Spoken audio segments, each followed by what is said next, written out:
மாண்புமிகு அம்மா அவர்கள் ஆர்கே நகர் தொகுதியில் போட்டியிட வேட்பாளர் அறிவித்ததற்கு எங்களுடைய மகிழ்ச்சியையும் சந்தோஷத்தையும் கொண்டாடுகின்ற வகையில் அம்மா அவர்கள் மீண்டும் நிரந்தர முதலமைச்சராக தமிழகத்துடைய முதலமைச்சராக அம்மா அவர்கள் வெற்றி பெற்று அதிகப்படியான வாக்கு வித்தியாசத்தில் வருவார்கள். அதே மாதிரி மதுரை மாவட்டத்தில் இருக்கிற 10 தொகுதியிலும் அதிமுக உறுதியாக வெற்றி பெற்று எதிர்த்து நிற்கிற கட்சிகள் டெபாசிட் இழக்கிற வகையில் கழக தொண்டர்கள் இன்றைக்கிலிருந்து தீவிரமாக வேலை பார்த்து கொண்டிருக்கிறார்கள்.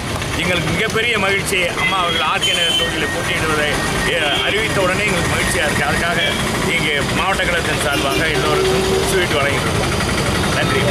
முதலமைச்சர் அம்மா, கட்சி தலைவி அம்மா, முதலமைச்சர் அம்மா, கட்சி தலைவி அம்மா, மாண்புமிகு அம்மா, கட்சி தலைவி அம்மா, தமிழகத்தின் விடிவெள்ளி அம்மா, தமிழக மக்களின் விடிவெள்ளி அம்மா, கட்சி தலைவி அம்மா, மாண்புமிகு அம்மா, நிரந்தர முதலமைச்சர் அம்மா, நிரந்தர முதலமைச்சர் அம்மா, கட்சி தலைவி அம்மா, நிரந்தர முதலமைச்சர் அம்மா, தமிழர்களின் காவல் தெய்வம் அம்மா, கழகத்தின் காவல் தெய்வம் அம்மா.